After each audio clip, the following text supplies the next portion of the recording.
자, 오늘 창세기 9번째 시간입니다. 오늘 1장 26절부터 이제 살펴보도록 하겠습니다.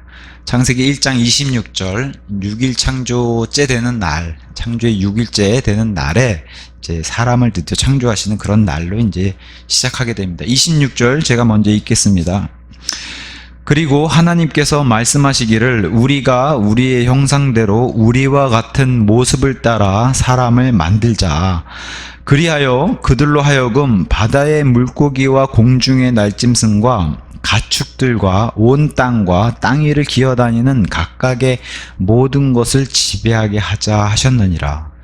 자, 26절에 와서는 하나님의 그 창조의 방법이 조금 변화가 있어요. 뭐냐면은 여기서 이제 등장한 특별한 단어가 우리입니다. 우리. 창세기 1장 1절부터 태초에 하나님께서 하늘과 땅을 창조하셨느니라.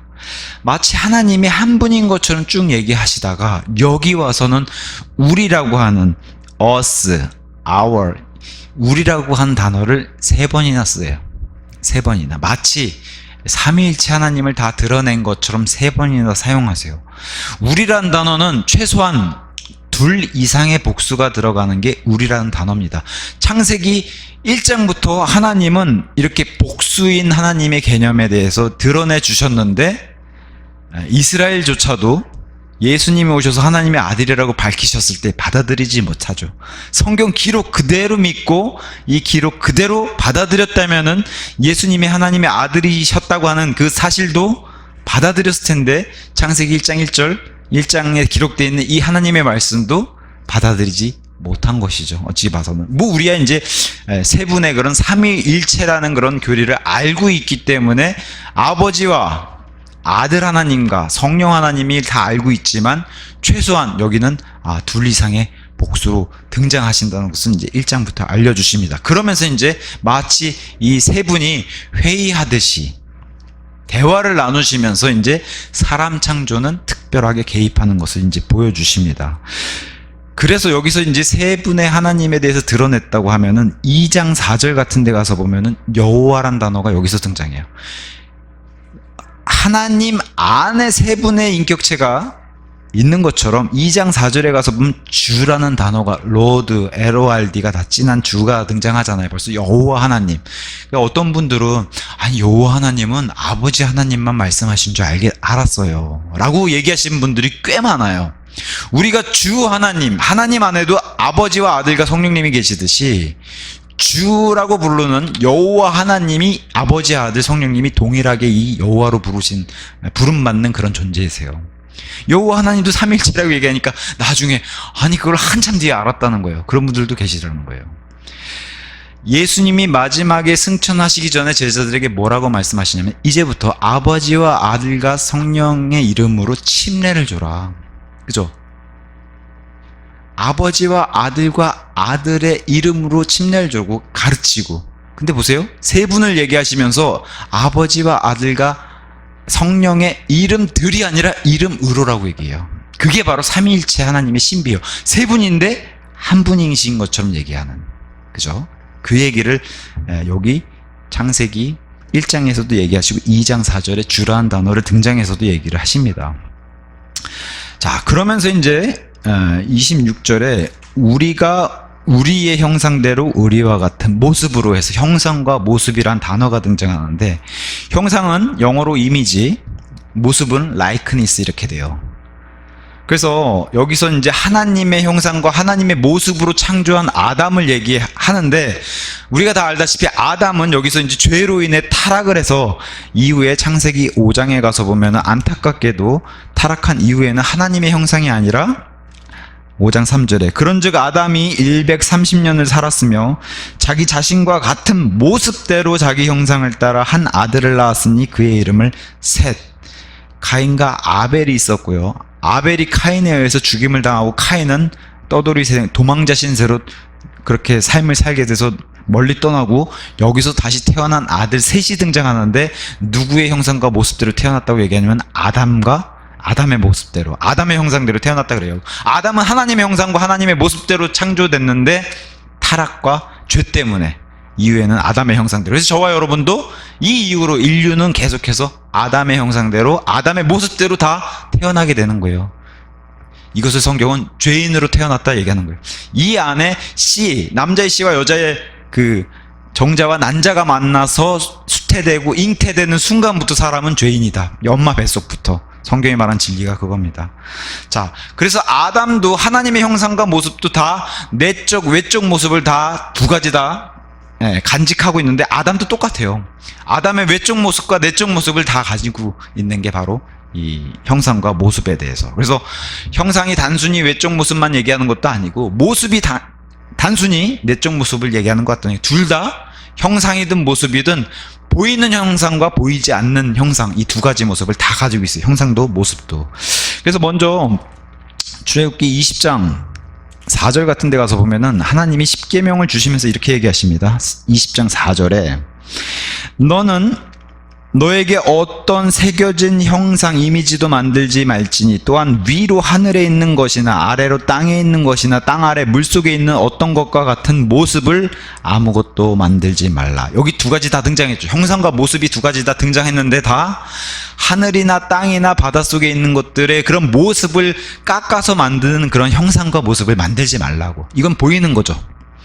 보이는 형상에 대해서 이렇게 설명을 하고 있고, 십계명에서 이 시내산에서 이 명령을 주신 뒤에 율법으로 이걸 더 강력하게 강화하시기 위해서 레위기 26장 1절에서도 이렇게 얘기합니다. 너희는 이스라엘이죠. 우상들도 새겨진 형상도 너희에게 만들지 말고 너희에게 서 있는 형상을 세우지도 말며 너희 지역에 돌로 된 어떤 형상을 건립하여 그것에다가 아래로 숙여 절하지도 말지니라. 이는 내가 주 너희 하나님이기 때문이라. 여기서 깎아서 만들고 세우고 건립하고 이거 다 보이는 거예요 지금. 근데 보이는 형상에게 절하는 것 자체가 보이는 것부터 시작해가지고 이 안에 있는 것까지 경배하기 때문에 이거를 지금 막는 거예요. 이게 이제 계시록까지 이어지는데, 자 여기서는 계속해서 보이는 형상에 대해서 얘기합니다.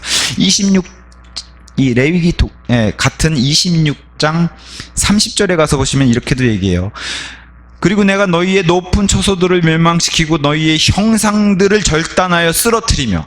그래서 여기서는 보이는 형상이기 때문에 절단해서 자르고 쓰러뜨릴 수도 있는 거. 이거 안 보이면 못 하잖아요. 근데 여긴 다 보이는 형상으로 다 이렇게 해서 세워놨기 때문에 절단해서 쓰러뜨리고. 그래서 신명기 7장 5절 형상들을 부수고 불로 태울지니라. 이거 다 눈에 보이는 거니까 이렇게 명령이 가능한 거죠. 열왕기하 3장 2절에 바알의 마귀죠. 바알의 형상들을 치워버렸다.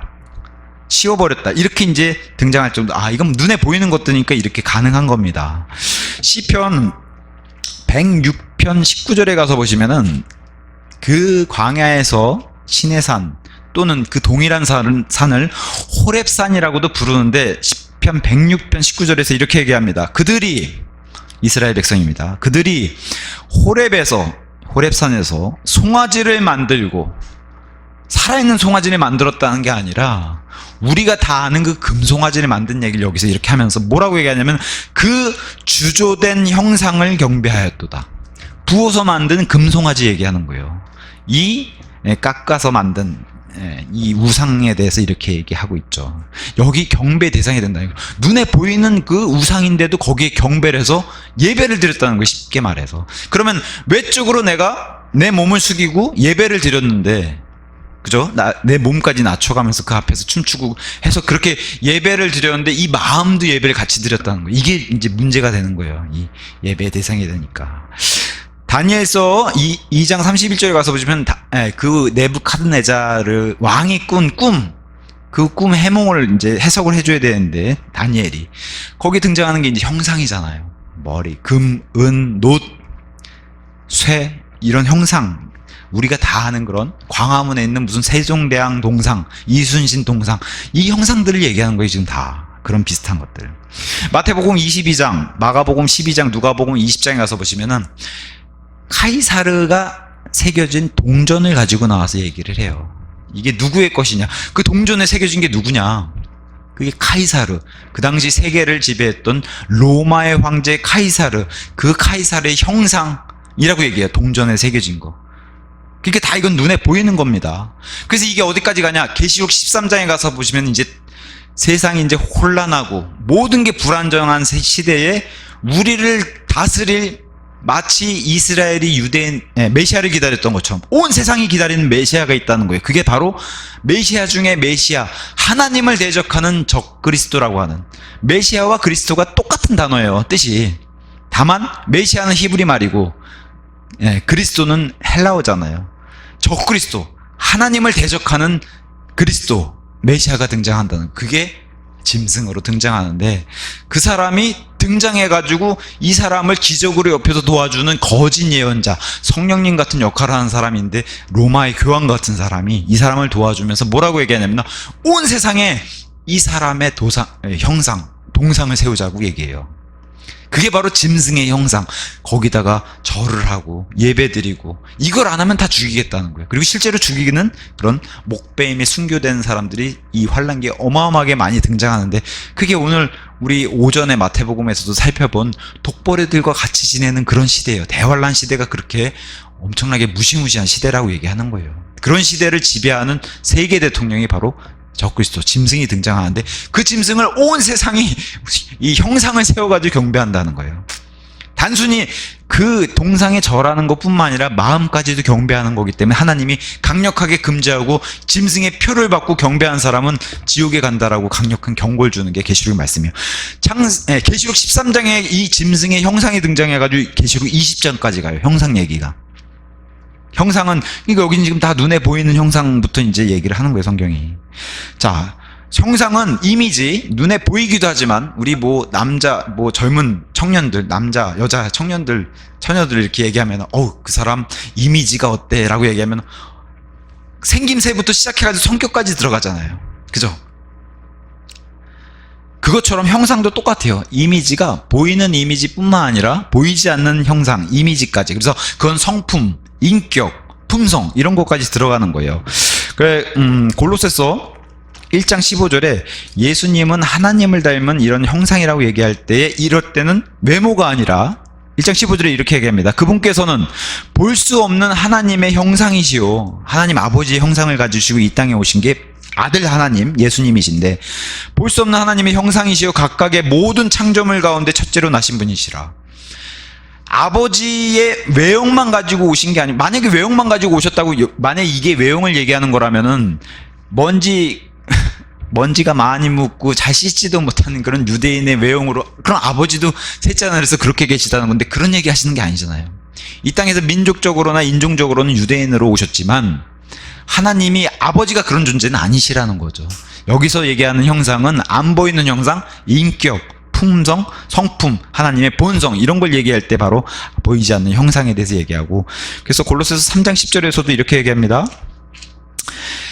9절, 서로에게 거짓말하지 말라. 이는 너희가 옛사람을 그의 행실들과 함께 벗어버렸고, 이건 교회에 대해서 얘기하는 거고, 새 사람을 입었기 때문이라. 이 새 사람은 그를 창조하신 그분의 형상에 따라 지식 안에서 새롭게 되었도다. 우리 안에서 새로 구원받으면 생기는 이 새 사람이 그분의 형상을 따라, 그럼 그분의 외형이 아니죠. 이거는 그분의 본성, 하나님의 특성, 하나님의 성품을 닮아서 하나님의 인격으로 형성된 그 존재가 바로 이 안에 새로 생긴 새 사람이라는 거예요. 이건 구원받은 사람에게만 생기는 거. 자, 히브리서 1장 3절에서는 이렇게 얘기합니다.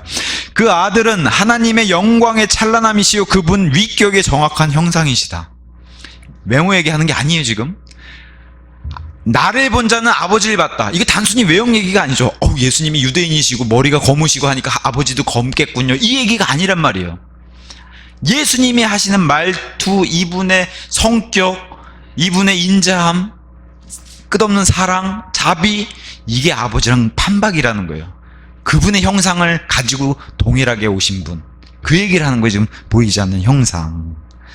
자, 고린도 후서 4장 4절에서도 이렇게 얘기합니다.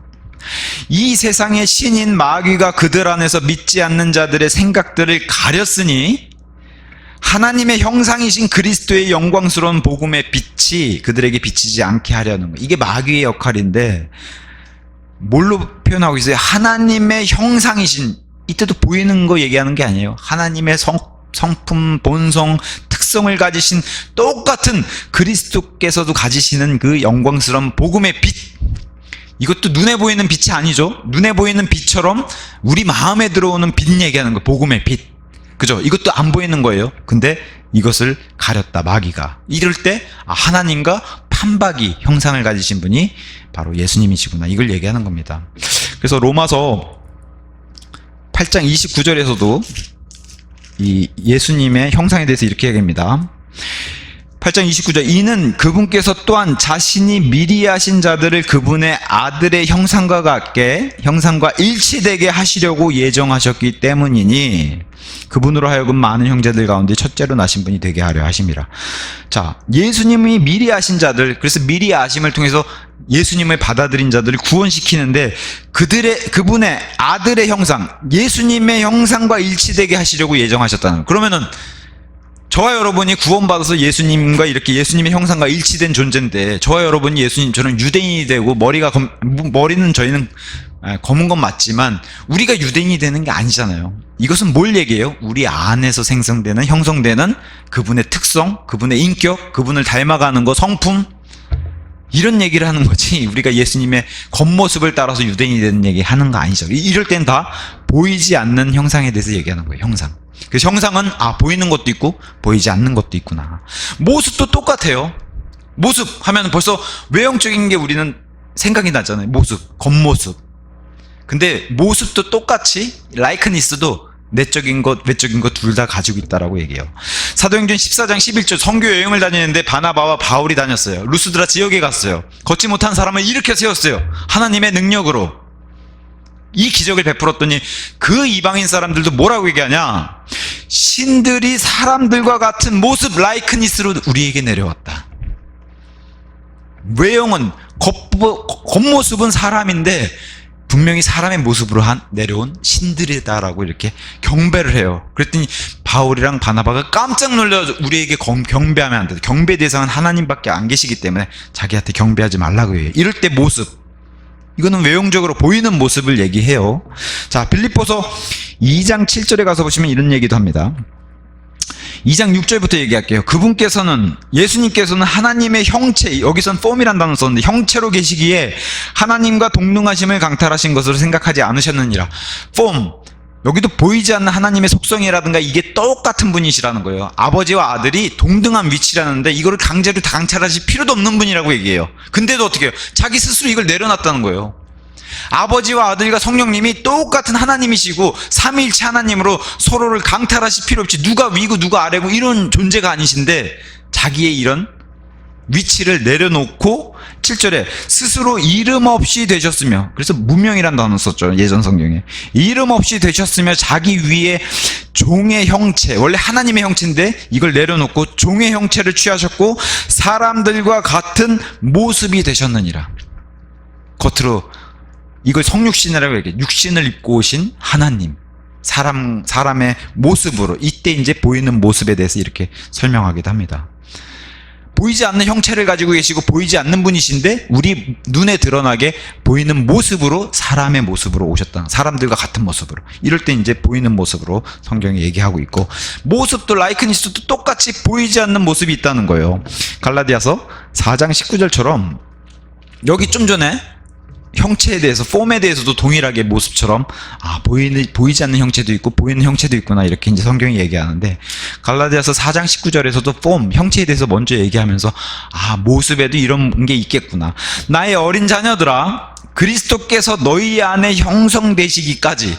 아니, 우리가 이미 구원받았으면 이 안에 새 사람이 생겼다고 그러는데 그 새 사람이 자라나야 된다. 여기서는 그래서 형성이면 맨 끝에 완성이 돼야 될 거 아니에요. 그 완성되는 시기가 언제냐? 예수님을 만날 그날에 완성이 된다는 거예요. 그 전까지는요, 예수님을 닮아서 이게 성장하는 그런, 이게 바로 교회에서 그렇게 떠드는 성숙, 우리는 성화, 거룩하게 되어가는 과정, 성장, 열매, 이런 것들을 계속 얘기하는 거예요. 그래서 성경이 구원받으면 끝이 아니라, 그래서 예전에는 무슨 교회 다니면 구원받으면 끝인 줄 알았어요. 거기가 꼬린 지점인 줄 알았어요. 결혼해서 그냥 피날레, 신랑과 신부가 그냥 결혼식장에서 행진하면 끝나는 줄 알았어요. 근데 여기 사셔보셨으니까 다 알잖아요. 결혼은 시작이라는 거. 구원도 똑같아요. 구원받으면 끝이 아니라 시작이라는 거예요. 구원이 예수님 만날 때까지, 형성되게, 완성품으로 형성되기까지. 그거를 성경은 이 안에 보이지 않는 모습이라고 성경은 얘기하고 있고, 그래서 요한일서 3장 2절에 보이지 않는 모습에 대해서 성경은 이렇게 해서 얘기를 합니다. 요한일서 3장 2절. 사랑받는 자들아, 이제 우리는 하나님의 아들들이라. 구원받았기 때문에요. 구원받는 순간부터 하나님의 아들들이 되는 거예요. 그리고 우리가 어떻게 될 것인지 아직 나타나지 아니하나. 왜냐? 우리가 지금 이 땅에 사니까 육신 안에도 갇혀있고 이러기 때문에 아직은 나타나요. 눈에도 볼 수 없어요. 근데 그분께서 나타나실 때 어디에? 공중에. 우리가 그분과 같이 되리라는 것을 우리가 아느니라. 같이. 여기서 라이크니스의 명사형이 아니라 라이크라는 전치사 썼어요. 라이크. 그분과 같이. 똑같은 말이에요. 그분과 같이 되리라는 것이다. 그러면 예수님은 부활한 뒤에는 유대인이 아니라 다른 모습으로 부활했어요. 겉모습도 그렇게 변한다는 거예요. 그걸 우린 흔히 얘기해서 성경적으로는 영적인 몸이라고 해요. 영적인 몸. 지금은 몸이 바깥에 있죠. 안에 혼이 있고 그 안에 영이 있어요. 이게 완전히 뒤바뀐다는 거예요. 몸이 안으로 들어가고 혼이 감싸고 맨 겉을 영이 감싸는 영적인 몸으로. 그래서 벽을 통과할 수 있는 몸이 되는 거예요. 예수님처럼. 그래서 그분과 같게 되리라는 것을 우리가 아느니라. 이는 우리가 그분 그대로 볼 것이기 때문이라. 그분과 같게 된다는 것은 단순히 외형만 갖게 된다는 게 아니라 그분의 특성, 그분의 속성, 이 성품까지, 이 안에 있는 보이지 않는 모습까지 다 담은 그런 모습으로 바뀌게 된다. 이게 이제 보이지 않는 모습에 대해서 이제 내적, 외적 모습 모두를 얘기하는 이런 모습인데, 자, 하나님의 본성과, 그러니까 우리 인간의 특성은 본성, 인품, 인격, 도덕적, 영적인 능력, 감성도 있고요, 지능도 있고요, 양심과 의지, 인격체라고 얘기하죠. 그래서 이런 걸 가지고 있기 때문에 짐승과 구별된 존재다라고 얘기하는 거예요. 그리고 짐승을 다스릴 수 있는 존재. 아담 만들고서 짐승을 다스리라 그러죠. 모든 창조물을 다스리라 그러잖아요. 그렇게 다스릴 수밖에 있는 이유가 하나님의 이런 성품과 특성까지도 다 우리가 가지고 있기 때문에. 그래서 우리가 예수님 만나는 그날은 하나님처럼 비슷하게, 거의 준 하나님처럼 하나님이 만들어 주시겠다는 거예요. 저희를. 그 힌트를 예수님이 부활한, 나처럼 너희도 부활하고 나와 같은 몸을 가지고, 그래서 천사들보다 위로 올라가는 거예요. 지금은 우리가 인간이 천사들보다 아래에 있지만 등급이, 천사들을 다스리고 심판할 수 있는 존재까지도 올라간다는 거예요. 그게 이제 우리에게 약속해 주신 말씀입니다. 그래서 형상과 모습, 특히나 이미지, 우리가 하나님의 형상을 닮았다 했을 때 하나님은 눈에 안 보이시잖아요. 일단은. 근데 이 세 분이 다 특징이 있어요. 그리고 각각의 맡은 역할을 봤을 때는, 특히나 예수님은 우리의 몸을 담당하시기 위해서 왔어요. 그래서 십자가에서 몸을 내주시잖아요. 그게 아들 하나님의 역할이었어요. 몸을 담당하신. 성령님은 당연히 영의 영역을 담당하시죠. 그래서 성령님이 구원받은 사람의 영 안으로 들어오신 거예요. 성령님의 영의 영역. 우리 아버지 하나님은요, 혼의 영역. 불멸하고 절대로 소멸하지 않는 그 특성을 가지고 있는 혼의 영역. 그래서 영혼, 몸의 이 삼중구조, 삼일체 하나님의 그런 특성을 닮은 삼중구조를 가지고 있다. 사람은. 그래서 영혼과 몸이 아니고 영, 혼, 몸 다 따로따로 있다는 거예요. 사람의 이 특성 자체가. 그래서 창세기 2장 7절에 이렇게 얘기하죠. 그리고 주 하나님께서, 여기도 똑같이 여호와 하나님 등장합니다. 여호와 하나님께서 토양의 진토로, 이게 몸을 담당하는 거예요. 토양의 진토는 좋은 흙을 얘기해요. 사람을 형성하셨으며 생명의 호흡으로, 영을 담당하죠. 생명의 소흡으로 이렇게 호흡을 그의 콧구멍 속에 불어넣으셨더라.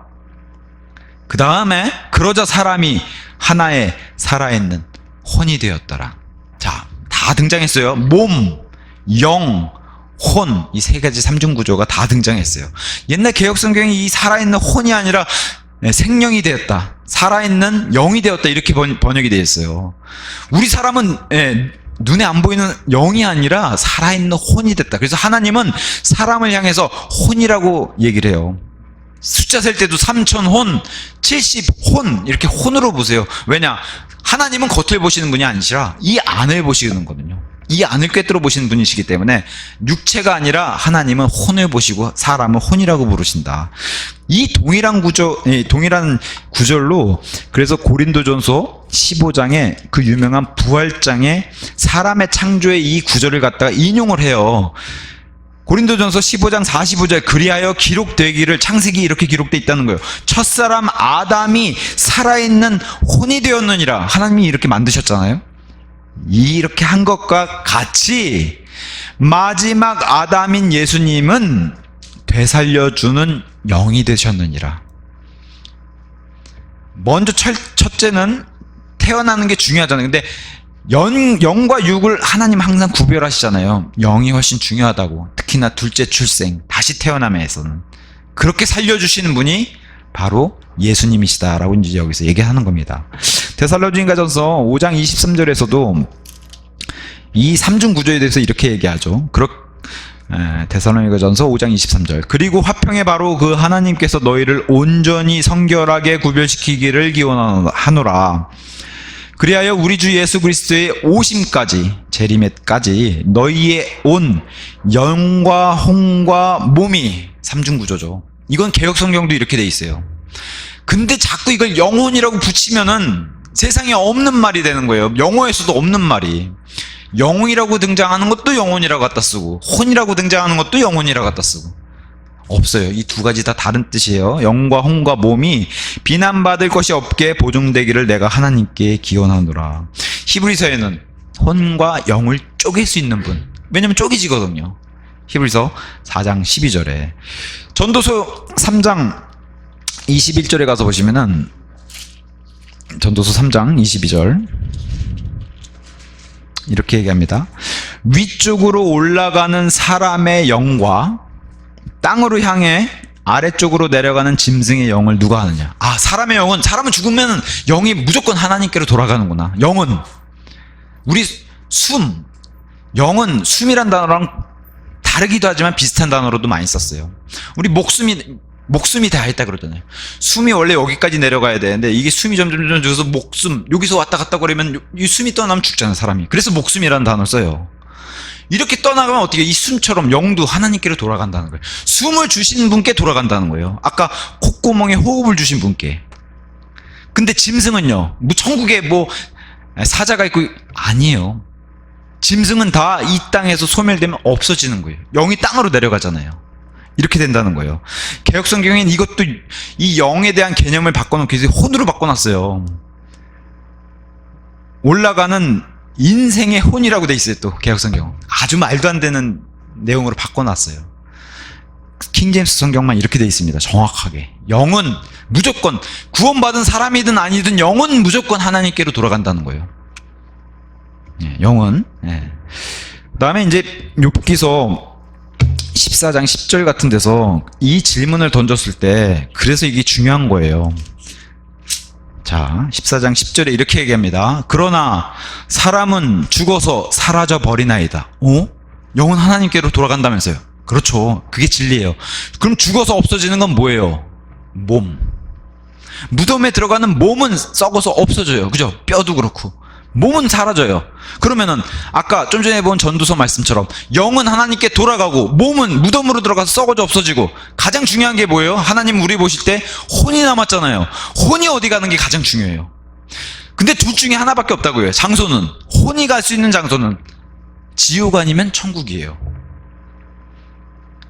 그러면 사람은 당연히 하나님께로 가야지. 이게 원래 사람의 돌아가야 할 곳인데 하나님을 거부하면 어디로 간다는 거예요?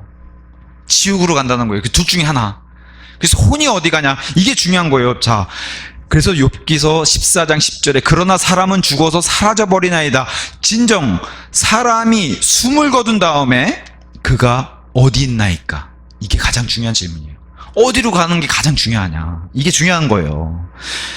몸은 무덤으로 들어가고 영은 하나님께 돌아가고 혼도 당연히 하나님께로 가야죠. 근데 구원받은 사람만 하나님께 갈 수 있는 거고 구원받지 못하면 뜨거운 지옥으로 가는데 우리는 몸이 뜨겁게 느껴지고 몸이 목마름을 느끼고 배고픔을 느끼고 그럴 것 같은데 이 몸을 벗으면요 이 안에 혼도 똑같이 느낀다는 거예요. 사실은 몸이 아니라 이 안에 혼이 느끼는 거라는 거예요. 혼이 배고프고 춥고 뜨겁고 다 느낀다는 거예요. 똑같이 목마르고.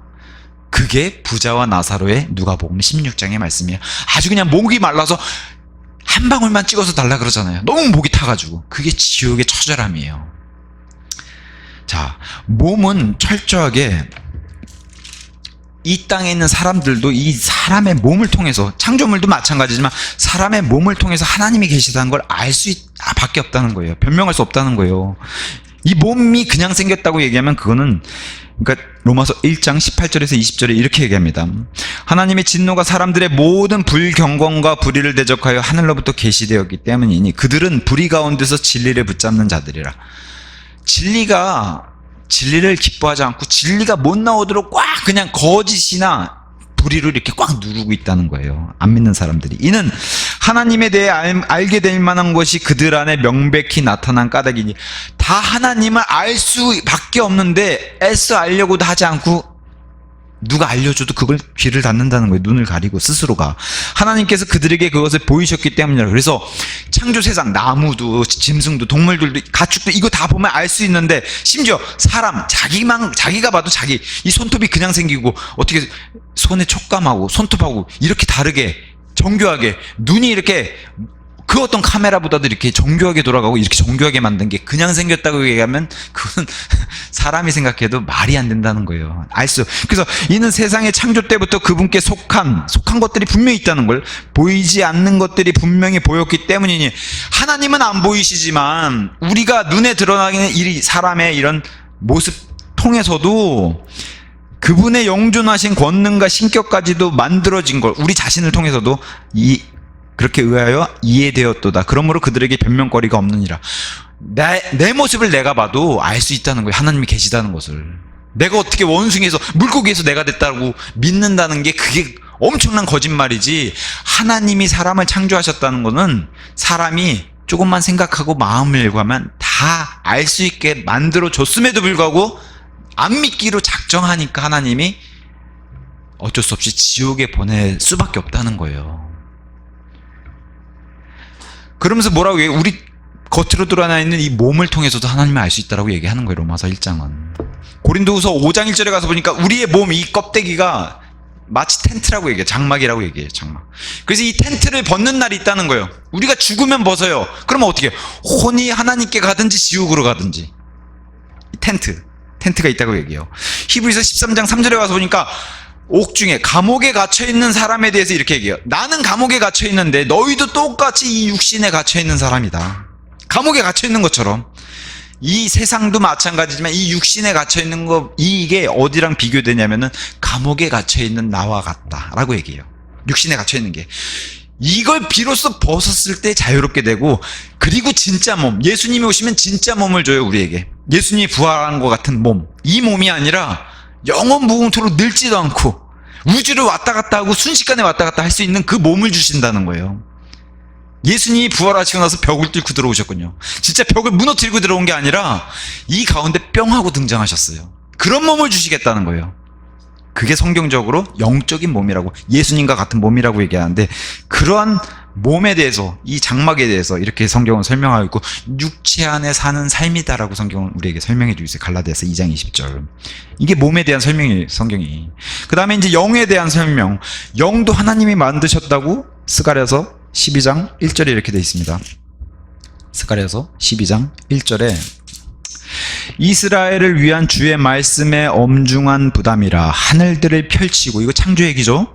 땅의 기초를 놓으며 사람의 영을 그의 내부에 형성하는 주가 말하노라. 영도 혼도 몸도 다 하나님이 만드셨잖아요. 그래서 우리가 우리의 형상과 우리의 모습대로 사람을 창조하자, 만들자, 형성하자. 이게 오늘 창세기 1장 26절 하나님이 말씀하신 거잖아요. 그래서 몸도 만드시고 영도 이렇게 만드시는 분이라는 거예요. 영은 이 호흡과도 비슷하게 이제 우리가 인식을 하고 이해하게, 그래서 예수님도 요한복음 3장에 니고데모에게 바람, 이 성령님의 역사나 이 성령님의 이해하는 것을 바람, 이런 거랑 빗대서 이렇게 설명하기도 하는데, 그럼에도 불구하고 영과 호흡은 하나님이 분류해서 구분해서 얘기하세요. 영 따로 호흡 따로. 그래서 어떤 사람은 영은 호흡이다 이렇게 얘기하는데 그렇지 않다는 거예요. 욥기서 34장 14절에는 영과 호흡을 이렇게 분리해 놨어요. 34장 14절. 만일 그분께서 자신의 마음을 사람 위에 두신다면, 혹 그분께서 그의 영과 그의 호흡을 자신에게로 거두신다면, 이거 사람이 죽음 후에 얘기잖아요. 그러면 호흡도 거두어 가시고 영도 거두어 가시고 분리해서 생각하시죠. 분리해서 이렇게 얘기하시기도 하고. 아까도 똑같습니다. 짐승의 영은 땅으로 내려가고 사람의 영은 하늘로 올라가잖아요.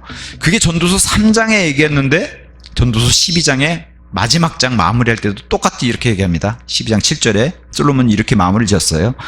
그때 진토는 사람의 삼중 구조 중에 하나죠. 몸을 구성하는 흙. 진토는 전에 있던 대로 땅으로 되돌아가면, 그쵸, 무덤에 들어가서 아예 없어지죠. 썩어서. 이렇게 한번 얘기하고, 영은 그것을 주신 하나님께로 되돌아가리라. 중요한 질문 하나 남았죠. 그러면 혼은 어디 가는가? 이게 항상 자신에게 가장 중요한 질문이에요. 그래서 세상을 내가 느끼는 기관을 가지고 있는 게 몸이에요. 이건 세상을 느껴요. 몸은 세상을 느끼는 기관이에요. 혼은요, 나를 감각할 수 있는 기관이에요. 혼은. 영은요, 하나님을 우리가 알 수 있는 기능을 가진 게 바로 영이에요.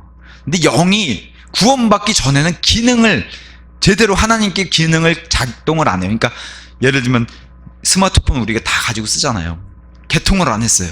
그럼 스마트폰 가지고 뭐 게임도 하고 그 안에 깔려있는 거 지도도 보고 하는데 개통을 안 하면 통화를 못 하잖아요. 그러한 거란 말이에요. 영이 기능을 안 한다는 게 개통을 안 한 거예요. 근데 구원받으면 개통이 되는 거예요. 하나님과 언제든지 통화가 되잖아요. 그게 바로 영적으로 우리가 부활한 그런 얘기를 하는 겁니다. 그 영은 이렇게 하나님이 또 성경 말씀 중에서 영이 이런 존재고 하나님이 영을 만드셨구나. 마지막으로 혼.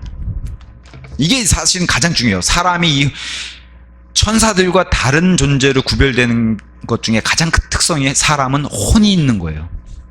그리고 사람 자체를 혼이라고 부르는 거. 천사는 영이라고 부르잖아요. 영적인 존재라고 하잖아요.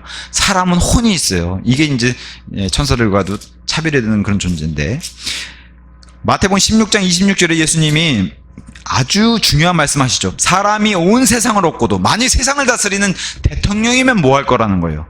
자기 자신의 혼을 잃는다면, 죽어버린다면, 세계 대통령이 되면 뭐 하겠냐는 거예요. 죽는다면은. 그게 무슨 유익이 되겠느냐, 혹은 사람이 자신의 혼을 대신하여 무엇을 주겠느냐, 아니면 많은 재산을 쌓아두고 창고에다 잔뜩 저금해놓고 했는데 오늘 밤에 그가 죽으면은 무슨 유익이 있겠냐는 거예요. 그것을 혼을 잃어버렸다 이렇게 표현해요. 그죠? 재산이 무슨 소용이고 지위가 무슨 소용이고 명예가 무슨 소용이라는 거예요. 혼이 죽어서 사람이 죽어버리면 이 땅의 건 아무 소용이 없잖아요. 그게 자꾸 저 하늘에 쌓으라는 거예요. 땅의 거는 우리에게 유익이 되고 쌓이는 게 없다 그렇게 얘기하시는 건, 이럴 때 표현하는 게 혼을 잃어버린다면이란 표현을 써요. 마태복음 10장에 이 땅의 사악한 자들도 그렇고요, 마귀들도 몸을 죽여도, 몸은 죽일 수 있어요. 마귀들도, 아니면 세상에 포악한 사람들이 얼마나 많아요 요새.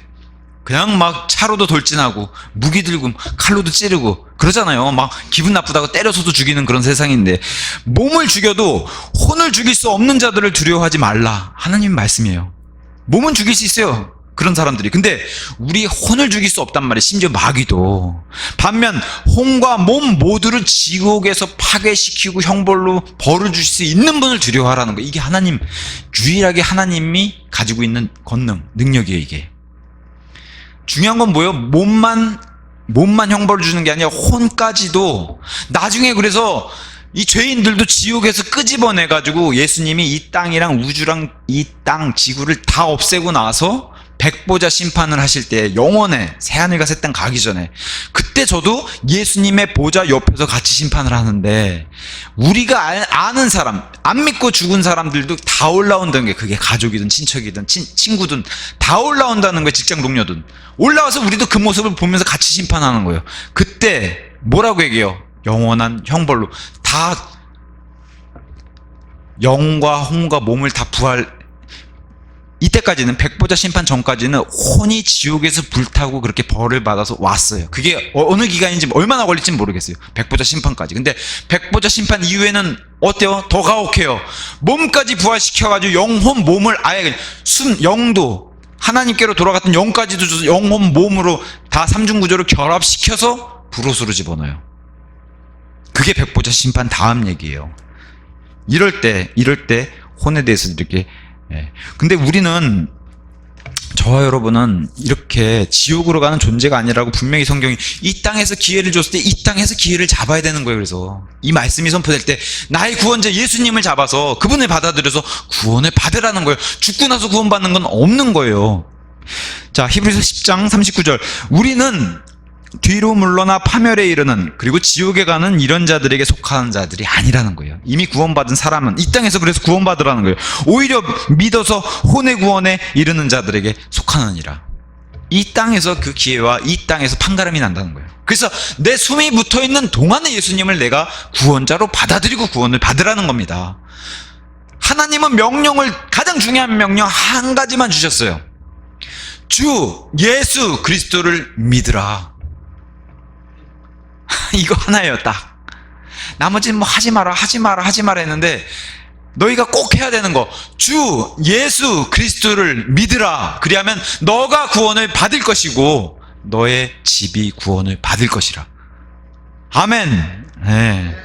자, 이렇게 해서 혼에 대해서도 이렇게 설명하고 있고요. 그래서 예수님조차도 지옥으로 내려가셨어요. 십자가에서 죽으시고. 그러면 어떻게 해요? 예수님의 몸은 아리마대 요셉이 장사를 지냈어요. 이스라엘의 그 굴에다가. 그죠? 그래서 제자들이 그 굴에 가서 예수님 시신 몸을 계속 찾잖아요. 몸은 거기 들어갔어요. 영은요, 성경 기록대로 하나님께로 돌아갔어요. 예수님의 혼은요, 지옥으로 내려가셨어요. 이렇게 각기 퍼지는 거예요. 삼중구조로. 그래서 혼이 내려가서, 물론 예수님이 혼이 내려가서 지옥의 불을 맛봤다는 게 아니에요. 과거에는 그 혼 안에 아브라함의 품이라고 하는 낙원이 이 땅속에 있었어요. 지금은 예수님이 승천하시면서 그 낙원에 있는 구약 성도들 같이 다 셋째 하늘, 지금 흔히 우리가 얘기하는 천국으로 다 옮겨 놓으셨어요. 예수님 승천하실 때. 그 사람들에게 가서, 아니면은 노아의 홍수 때에 죄를 지은 그 영적인 존재들인 천사들, 타락한 천사들이 갇혀있는 탈타로스라고 하는 그 앞에 가서 선포하셨다는 거예요. 내가 승리했다라고. 십자가에서. 십자가의 승리가 예수님이 이미 완성해놓고 이루어 놓으신 거예요. 더 이상 하실 게 없어요. 예수님은 십자가에서 다 끝내셨기 때문에. 그걸 가서 선포하신 거예요. 지옥의 불 속에, 지옥의 불의 맛은 십자가 위에서 다 당하신 거예요. 목이 마르다 십자가에서 내가 지옥의 불의 그 맛을 다 불 속에 들어가 있는 것처럼 다 당하신 게 십자가 위에서 당하시는 거고, 내려오셔서는 선포하시고 낙원에 있는 구약 성도들 위로해 주시고 승천할 때 데리고 올라가신 거예요. 영혼 몸이 다 예수님도 떨어졌다 부활하실 때 어떻게 돼요? 막달라 마리아를 만날 때 이게 세 개가 다 결합이 돼가지고 막달라 마리아가 몰라보는 모습으로 변화되는 거예요. 그게 부활한 몸입니다. 예수님의. 그걸 우리는 소망을 가지고 있는 거예요. 그분과 같이 부활한다는 것을. 자, 그래서 사람의 삼중구조, 몸, 영, 혼, 이렇게 사람은 삼중구조로 해서, 이렇게 해서 아담도 창조하신 거예요. 이 삼중구조로 해서 땅과 하늘과 바다에 이 만든 모든 창조물을 너희가 지배하라. 이게 아담에게 내린 명령이에요.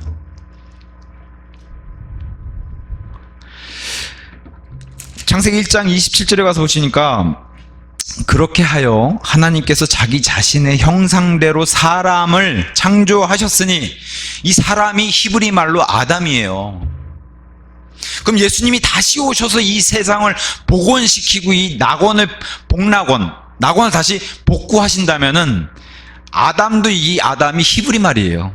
그래서 제가 히브리 말로 돌린다 그랬잖아요. 스바냐서에서는 이 히브리 말, 순수한 말인 히브리 말로 돌린친다 그랬어요. 계시록에 가서 보시니까 천사들이 뭐라고 하나님을 찬양해요? 할렐루야라고 찬양해요. 그죠? 할렐루야 많이 들어보셨죠? 그 할렐루야가 히브리 말이에요. 이해하시겠어요? 할렐루야가 히브리 말입니다. 천국에서도 히브리 말을 쓰는 거예요. 천사들도. 천사들의 말이 따로 있는 게 아니라.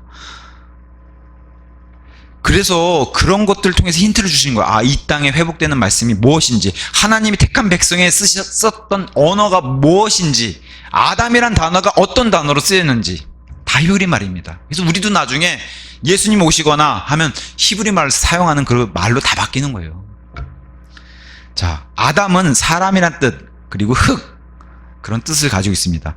하나님의 형상과 달리 이제 아담은 타락해서 아담의 형상대로 아까 창조되고, 그래서 죄인들 상태로 태어나게 된다고 아까 말씀드렸죠. 그럼에도 불구하고 우리의 영과 혼과 몸이 고장난 상태로 태어나는 그런 존재가 됐어요. 그럼에도 불구하고 우리 안에 여전히 조금씩은 남아있는 게 있다는 거예요. 완벽하진 못하지만.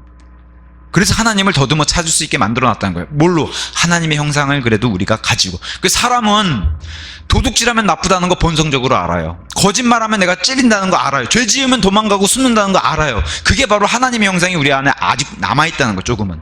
그래서 창세기 9장 6절에는 살인을 금하라고 얘기해요. 왜? 하나님의 형상대로 창조한 영혼, 몸을 가지고 있는 삼중구조로 내가 인격체로 만든 존재이기 때문에 사람을 죽이면 반드시 그 사람도 피를 봐야 된다고 하나님이 명령을 주신 거예요. 하나님의 형상이 우리 안에 그래도 조금은 남아있기 때문에. 다만 아담도 그렇고 이브도 그렇고 저 성과학을 알게 하는 저 열매를 따서 먹으면 너희가 반드시 죽는다라고 명령을 주셨는데도 기어이 그걸 따서 먹었잖아요. 먹었는데 안 죽었어요. 무슨 백설공주처럼 먹고 나서 막 잠이 들고 그러지 않았잖아요. 왜 그래요? 근데 죽긴 죽었어요. 우리가 죽는다는 것은 몸이 죽는 거를 우리가 1차적으로 생각하잖아요. 근데 몸은 안 죽었어요. 그럼 뭐가 죽긴 죽었어요? 뭐가 죽었을까요? 영적인 존재가 죽어버렸단 말이에요. 이해하시겠죠? 이 둘째 죽음이 여기서 시작하는 거예요. 영적인 죽음이 먼저 시작을 했고 그 다음에 나이가 차서 죽는 육신적인 죽음. 죽음은 그래서 분리예요. 분리. 영은 하나님께로 가고 몸은 무덤으로 들어가고 혼은 구원 여부에 따라서 천국과 지옥으로 간다 그랬잖아요. 분리예요. 죽음은 분리를 뜻해요. 내가 죽는다, 우리가 사람이 죽는다 그러면 몸과 혼과 영이 분리가 되잖아요. 그래서 죽는다는 표현 쓰는 거예요. 근데 몸이 죽는 거는 단순히 1차 죽음이고 가장 더 위험한 죽음, 하지 말아야 될 죽음이 뭐예요? 하나님으로부터 분리가 되는 둘째 사망. 지옥으로 들어가면 영원히 하나님과 차단이 돼서 영원 무국도로 그 깜깜하고 뜨겁고 그런 벌 받는 그런 장소로 들어가는 게 지옥인데, 거길로 들어가는, 그래서 둘째 사망이라고 해요. 육신과 분리되는 첫째 사망, 지옥으로 들어가는 둘째 사망. 아담이 성과 악을 알게 하는 열매를 먹었을 땐 둘째 사망이 먼저 시작한 거예요. 그래서 사람이 구원이 필요하고 구원자가 필요하고, 왜 너희를 대신해서 피를 내는 짐승이 필요하고, 그 짐승 대신해서 완벽한 짐승, 완벽한 한 번 드려짐을 통해서 영원 무궁이 들어지는 하나님의 어린 양으로 왜 예수님이 오셔야 되는지를, 그 목적 때문에 오신 거예요. 이 둘째 사망에서 건져주시려고. 그리고 둘째 사망뿐만 아니라 첫째 사망까지도 완전하게 부활하든가 휴거를 통해서 이것을 완벽하게 이거를 문제를 해결해 주시기 위해서 오신 분이 바로 예수님이라는 거예요. 그래서 저와 여러분은 다시 태어나고 거듭나게 되는 이게 반드시 필요하다는 거예요. 죄로 인해 저주를 받았기 때문에. 그리고 인간이 죄를 지어서, 아담, 이브가 죄를 지어가지고 심지어 인간뿐만 아니라 우리가 사는 이 땅, 그리고 땅 안에 있는 모든 창조물도 같이 저주를 다 받았다고 얘기해요. 그래서 다 같이 신음한다는 거예요. 요새 뭐 동해안에 물이 뜨거워지고 서해안에 물이 뜨거워지니까 막 백상아리 상어 있잖아요. 영화에서만 보던 그런 조스들이 막 나타난다는 거예요. 조스가 사람 잡아먹는 조스가 나타나는 거예요. 원래 그게 뜨거운 적도 근처에 있는 그런 바닷가에 사는 그런 조스들이, 이게 땅이 지금 같이 신음하고 있다는 거죠. 이것에 대해서 로마서 8장 18절에서 22절에서 이게 적나라하게 얘기해 주는 거예요. 8장 18절에서 22절. 이 현 시대의 순환들이 우리 안에 나타날 영광과 비교될 만한 가치가 없다고 내가 간주하기 때문이라. 창조물의 열렬한 기대가 하나님의 아들들이 명백하게 나타나는 것을 기다리고 있기 때문이라. 이 땅에는 짐승들도 하나님의 아들들, 하나님, 예수님이 이 땅에 오셔가지고 회복시켜주길 원한다는 거예요. 사자들도 육식하는 게 그게 죄의 저주 때문에 시작했다는 거예요. 원래는 육식하는 존재가 아니에요. 그래서 천년왕국이 되면 어때요? 사자도 어린 양과 함께 옆에서 풀을 뜯어먹어요. 이사야서의 말씀에 따르면 천년왕국 되면은 어린아이가 늑대랑 같이 놀고 사자랑 호랑이랑 같이 논다는 거예요. 그게 천년왕국 시대라는 거예요. 예수님의 모든 걸 회복하는데. 왜냐? 다 그런 포악한 저주받은 습성들이 다 없어지고서 온순해진다는 거예요. 짐승들이. 이게 바로 다 죄 때문에 생긴 저주기 때문에 그 저주를 없애주시러 오시는 분. 근데 예수님 오시기 전에는 여전히 이런 고통을 지금 창조물들이 다 하고 있다는 거죠. 그래서 20절, 창조물이 자원하여 헛된 것에 굴복하게 된 것이 아니요 오히려 그 창조물을 소망 안에서 굴복시키는 분 때문이니, 이런 질서, 먹이 사슬에 이런 질서를 만들어 놓으신 게 하나님이라는 거예요. 이 저주, 21절 창조물 그 자체도 썩어짐의 속박에서 구해냄을 받아 하나님의 자녀들의 영광스러운 자유에 이를 것이기 때문이라. 이는 창조 세계 전체가 지금까지 고통을 함께 신음하며 상고, 여자가 마치 그 애를 낳는 그런 상고를 치르고 있음을 우리가 알기 때문에 지구 전체가, 지구뿐만 아니라 우주 전체가 이러고 있어요. 모든 짐승도 사람들도 마찬가지 다 고통스러워하고 있다는 거예요. 그래서 예수님을 다 기다리고 있는 거예요. 지금 동식물들도 다 예수님을 기다리고 있다라고 얘기하는 겁니다. 23절 그리고 그들뿐만 아니라 성령의 첫 열매들을 소유한 우리, 저와 여러분도 이걸 기다리는 게 너무 당연하죠. 예수님 기다리는 거 이렇게 기다리고 있으니 바로 우리 스스로도 우리 자신 안에서 신음하며 입양을 기다리고 있으니 곧 우리 몸의 구속이라. 이 몸 안에 갇혀서 우리도 괴로워하고 있다는 거예요. 예수님 빨리 오시면 좋겠는데 이 땅에서 골골하면서 몸이 아프면서 영원히 살고 싶으세요? 아니면 젊은 몸으로 예수님 부활해 주셔서 그냥 영원 무궁토 살고 싶으세요? 우리 이금순 어르신, 예수님이 부활시켜준 몸은 30살 몸이에요. 그렇게 되고 싶지 않으세요? 30살 영원 무궁토로 영원히 30살 몸으로 사는 거예요. 예수님이 딱 30년에서 33년 인생을 사시면서 부활했을 때 나이가 딱 그랬어요. 그걸 힌트로 알려주신 거예요. 30살의 몸으로 영원 무궁토로 산다. 천사들도 다 그 나이였어요. 이 땅에 온 천사들도. 화부자 어르신 좋으시죠? 30살로 돌아간다고 하면. 그죠? 우리 예수님이 하실 수 있다는 거예요. 예수님만 가능하다는 거예요. 자, 그래서 다시 태어난 이게 반드시 필요하다고 얘기하는 겁니다. 이런 때는, 예수님이 이렇게 다시 오시는 때는 먼저는 이제 천년 왕국의 때가 먼저 이렇게 올 텐데, 마태복음 19장 28절에 이렇게 얘기합니다. 그러자 예수님께서 그들에게 이같이 말씀하셨느니라. 진실로 내가 너희에게 말하노니 나를 따른 너희 12 제자를 얘기하는 겁니다. 인자가 자기 영광의 보좌에 앉을 때 이 땅에 이스라엘 안에 저 영광의 보좌가 있다는 거예요. 이 땅에 왕국을 세워 오셔야 되니까 그 얘기를 하는 거예요. 천국 얘기가 아니라 지금 땅에 영광의 보좌에 앉을 때, 그때가 바로 재생의 때인 리제너레이션, 다시 회복시키고 다시 생성해내는 그런 때에 너희 12 제자 역시도 이스라엘의 12지파를 심판하면서 12 보좌에 앉으리라. 리제너레이션, 다시 생성하고 회복시키는 그 때예요. 다시 회복시키는 그 과거 에덴의 그 낙원처럼 이렇게 이제 땅에 세우시는 그 얘기를 이렇게 하고, 그래서 사도행전 3장 19절에는 이 때를 소생하는 때라고 표현했고, 저와 여러분이 구원받은 즉시, 디도서에 뭐라고 기록해놨냐? 디도서 3장 5절에 이렇게 해놨습니다. 우리가 행한 의의 행위들에 의해서 뭘 이렇게 착한 일 하고 뭐 교회에서 설거지 많이 했다라고 해서 구원시켜준 게 아니라는 거예요. 오직 그분의 자비, 우리를 불쌍하게 여겨서 그분의 자비에 따라서 그분께서 우리를 믿음과 회개를 통해서 구원해 주셨다는 거예요. 그것을 거듭남의 씻음, 다시 태어남의 씻음, 성령님의 새롭게 하심에 의한 것으로 우리를 구원시켰다는 거예요. 이때 쓰는 게 리제너레이션, 다시 이 안에서 뭔가 다시 태어난 우리 영적인 죽은 기능이 다시 부활해서 마치 시체가 벌떡 일어나듯이 이 안에서 그런 일이 일어난다는 거예요. 어떤 부분이? 영이 핸드폰 개통하듯이 영이 개통이 돼야 된다는 거예요. 하나님 편으로. 그 얘기를 지금 다시 생성한다, 다시 재생한다, 거듭난다, 이렇게 이제 표현해 놓은 거예요. 기록을. 그러면서 요한일서 3장 2절 아까 계속 우리는 하나님의 아들들, 이미 하나님의 아들들이지만 예수님이 오시면 그분과 같이 우리가 부활해서 그분을 얼굴을 마주보고 볼 수 있다는 거예요. 공중에서 본다는 거예요. 그분은 공중에서 우리 부르시거든요. 나팔과 이름을 불러서 끌어올리시겠다는 거예요. 그래서 얼굴을 마주보고 이렇게, 저와 여러분이 이렇게 마주보고 있잖아요. 예수님을 이렇게 마주보는 날이 있다는 겁니다. 몸을 부활시켜서. 아니면 죽은 사람은 부활시키고 죽지 않은 사람은 그대로 그냥 산채로 끌어올리는 휴거를 통해서 그 앞에 세우시겠다는 거예요. 사람은 아까도 말씀드렸다시피 히브리 말로 아담입니다. 아담. 그래서 그 안에 뜻이 사람, 불다란 뜻이 있고 흙이란 뜻이 있고 땅이란 뜻이 있어요. 땅에서 만들었으니까요. 땅에서 취해서 그것을 사람으로 만들었으니까요.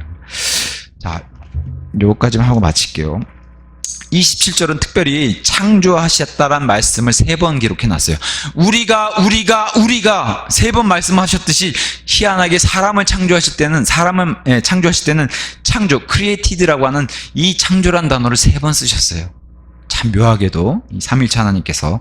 그래서 다른 사람의 창조물과 달리 27절에 3번이나 쓰시면서 창조란 단어를 특별히 사람에게 쓰셨고, 형상대로 사람을 창조하셨고, 형상대로 창조하셨고, 남성과 여성으로 창조하셨다. 이렇게 이제 3번을 얘기하시면서, 남성과 여성은 다 알다시피 아담을 둘로 분리시켜서, 원래 하나 존재인데 둘도 하나예요. 그래서 우리 보통 미스터 아담, 미세스 아담, 미국식으로는 이게 아직도 남아있는데, 우리나라는 이제 뭐 남성의 이제 성을 따라가진 않죠. 제가 이 씨라고 해서 뭐 아내가 제 성을 따라서 뭐 성을 바꾸고 그러진 않는데, 자식들은 아버지 성을 따라오지만 뭐 요새는 뭐 어머니 성도 따라가고 뭐 난리잖아요. 요새는 세상에 그런 질서가 다 깨지고 있으니까. 영어식 표현으로도 많이 이게 깨지고 있지만, 그래도 여전히 이 성경적인 그 습성을 살려놓은 게 바로 미스터 아담, 미세스 아담, 여자의 성이 남편 성을 따라가는 거죠. 이게 남아있어요. 그래서 원래 둘은 한 육체다. 남자와 여자가 한 육체다. 원래 하나라는 거예요. 아담에서 이브가 튀어나왔기 때문에.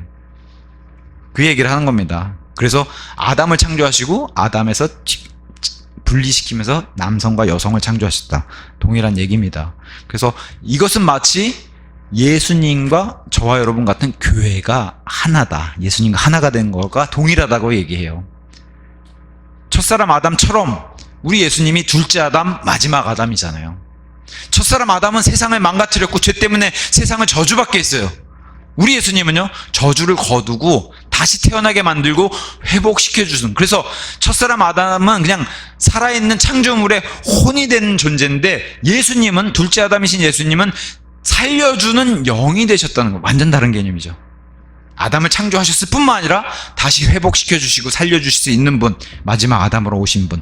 이분과 우리가 하나가 된다는 거예요. 장차.